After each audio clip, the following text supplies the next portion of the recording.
Welcome to She's Got Time presents the Space Maker series.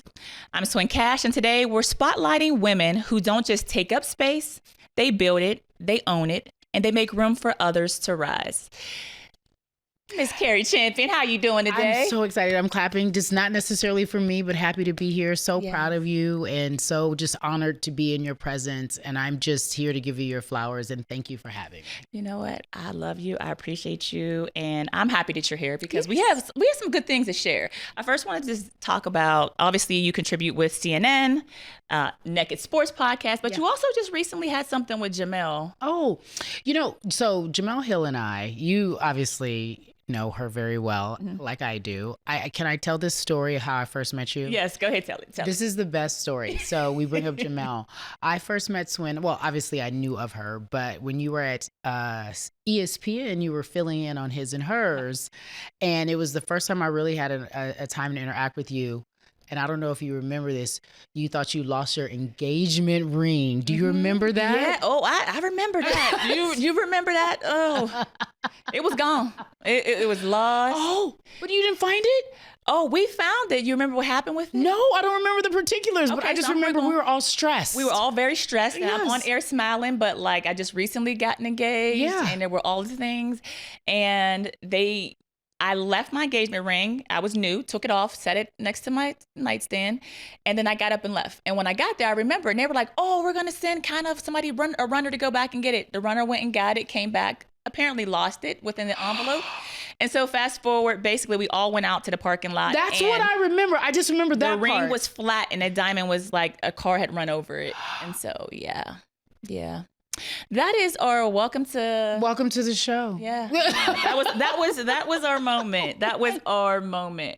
But I just remember us all in the parking lot. Yeah. Looking for the ring. And I was like hyperventilating, like, how am I going to things are okay though. Things are great. Yeah, things are fine. Yeah, no. So that was our first interaction. So I felt like we bonded, and I've just been very proud of you ever since. So Jamel and I, we have had several shows together, and one never lived fully, but most of our shows that we do have a really good life. And so we have decided in very like casual ways when it makes sense to do pods together. It's like talking ish on a Tuesday.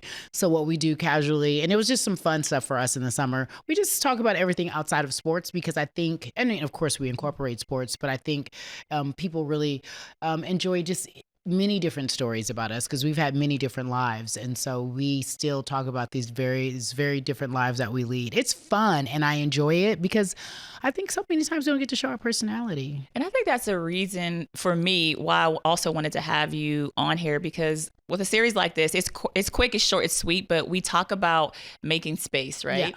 And I think you and Jamel have been two women that have done it unapologetically. And I know it always hasn't been easy. So can you give us an example of maybe just where you came into a situation to just make space? And I definitely know you did that with your foundation, Black Girls Dream. It's interesting. I've been told, especially in today's times, are you comfortable with having a voice and saying things that sometimes may seem uncomfortable? I honestly didn't start off this way. In fact, I feel like a lot of my sports career, I was the woman in the middle who didn't say much, but I always was just knowing there was more that to be done. I just was waiting my turn. And I think what I really wanted to do was just identify people who had something to say. Women, it's really hard for women to find their voice, whether you're in the boardroom, whether you are in front of the camera. Society doesn't, allow you to grow in that space. And so I think creating my foundation, Brown Girls Dream, it's an informal mentorship. And I think I just wanted women to understand, young women who were going into this world, I wanted them to understand that there is a place for you. Your voice is valued. You are seen and you are heard. So many times I hear that over and over again, especially from Black and brown girls. I don't feel seen. I don't feel heard. And they want to have someone say your opinion matters and you're valued. And what happens is when your peers validate you or people that you respect tell you keep going, you gain more confidence, and it changes the way you enter a room and in the world as at the end result. And it's so important, and that's why I actually wanted to also do this series. And we have more announcements coming as you're in town for the summit. Yes. Thank you for coming. Thank you for having me. Listen, one of the things that people don't realize, and they've said about this is only the third year for our summit, first year in Vegas. But they said when we come into your rooms that you create, it's always different. And I said it's different because we're intentional about the women we put in the room. Nice. And it's different because we try to get authentic women that are going to share the tough stuff and not just the fluff stuff. Sure. How did you get better at sharing the tough stuff and not the fluff stuff? I think that's a work in progress daily. It's so funny you ask this question because I consistently say, in my mind, I don't necessarily battle, but it's just how I go about sharing it. It's never really what you say, it's how you deliver the message, it's who it comes from, it's how it's packaged. And I think I became more comfortable when I did not choose my words so carefully.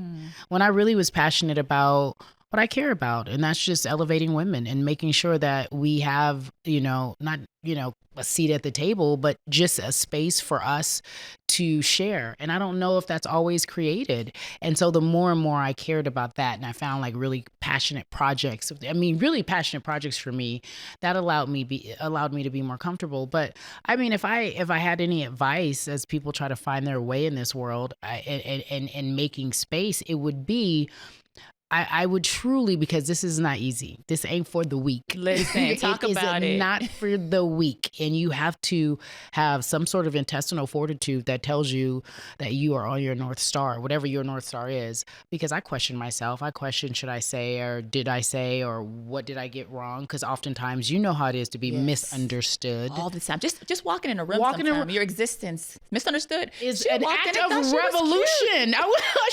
She thinks I'm like, I don't. Talk to me. I don't think that. Whatever you're thinking, I don't think that.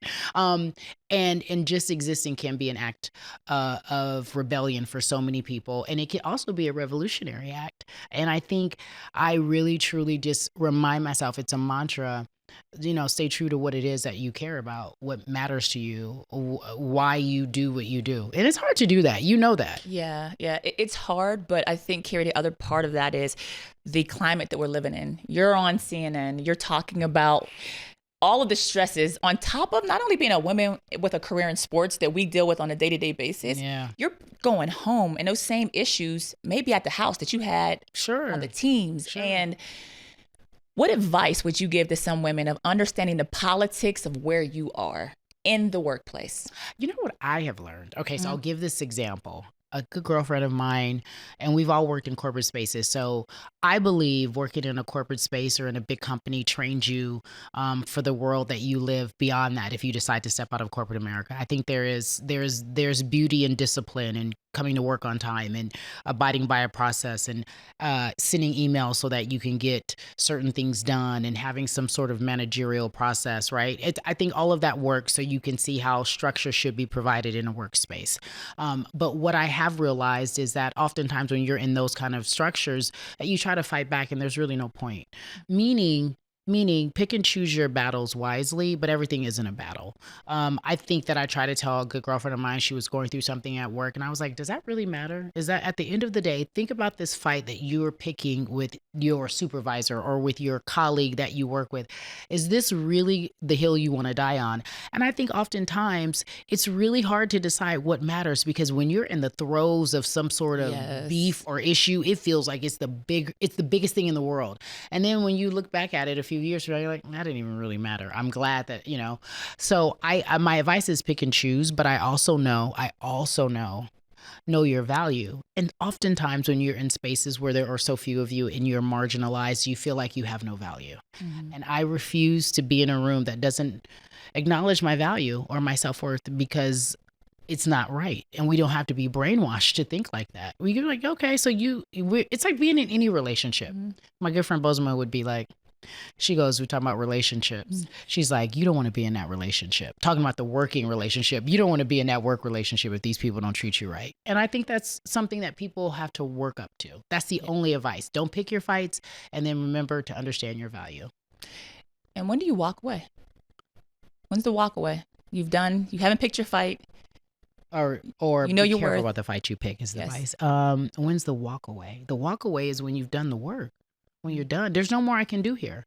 You have been in so many spaces. We all have been in so many spaces, and we've hit our ceiling. Mm-hmm. And we feel like we want to grow, and our arms are like, we got to get out of here. Yes. Yeah, I've done all I can do, and I have to do more. Otherwise, but that's me. I don't know if everyone lives in that space of, okay, I can't grow here anymore. I want more, because that's a real thing. But you can relate to that. You're a very ambitious person.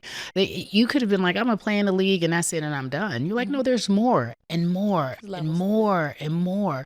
And and there's seasons. You could be bright as can be, or you could be quiet as can be. I love the quiet season. I think of a Dave Chappelle. This is so random that I'm telling you this. Talk to me, Cari. Talk to me. And I'm stop talking because I talk so much.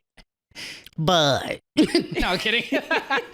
But when I think of the story of Dave Chappelle, and I was sharing this with some of my mentees, and how when he walked away from that, everyone talks about him walking away from $50 million at Comedy Central. And he said he realized that the jokes are really on him, and they were laughing at him, not with him. And he just had this revelation. He woke up one day and he was like, oh, this isn't where I want to be. And people were like, how dare you walk away from all that money? They were making fun of him, and they were saying, why'd you do it? Why?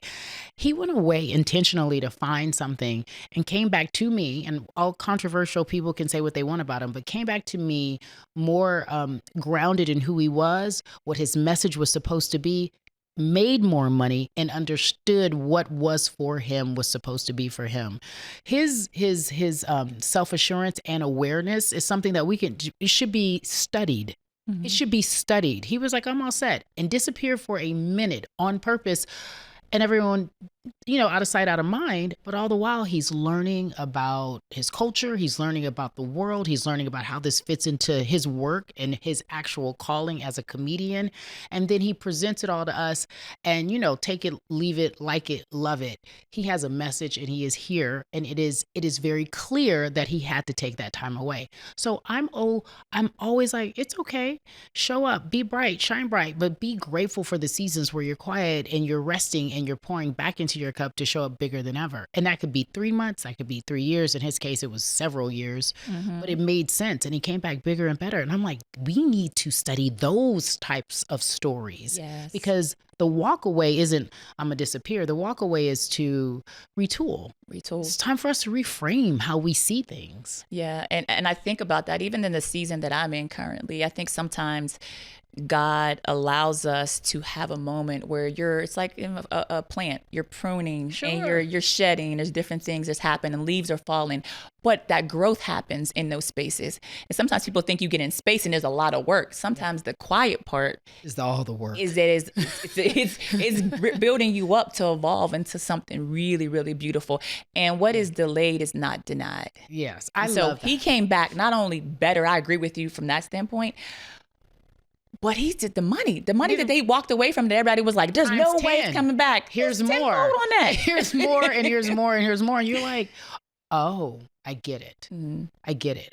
To me, that was one of the most encouraging lessons. When you say what's delayed is not denied, I remember listening to, and a few of our friends have said this, time will always tell your story. Always. Will always tell your story. So I'm grateful for that. And that's also a piece of advice that I try to give out to anybody who's in this world still trying to figure it out, especially in our spaces. Time will always tell your story. It may not feel like that because everything has to seem so immediate and so right away. But making space, you have to be like, all right, time will tell my story. Chill out.